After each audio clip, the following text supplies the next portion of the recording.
When I went to the mountain camping, I found a green lake with poisonous water. I found a strange animal swimming in the water. It was eating poisonous fish. It looks like an enormous fish. It has orange, black, yellow, and gray colors, elephant face, lemon shark body, and tiger tail. So I fed it a poisonous fish, and I called it lemon tiger fin because I was the first person who found the animal. I carefully observed it drinking the poisonous water. It likes to eat poison fish and live in poison lake. Their lifespan is about 90 to 100 years.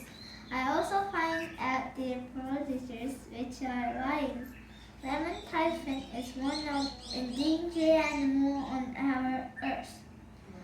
Endangered animal means the species that is almost extinct. We need to stop them going extinct because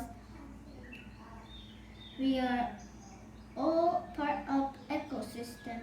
Protecting wild animals is important. One thing we can do is to stop hunting and killing the animals.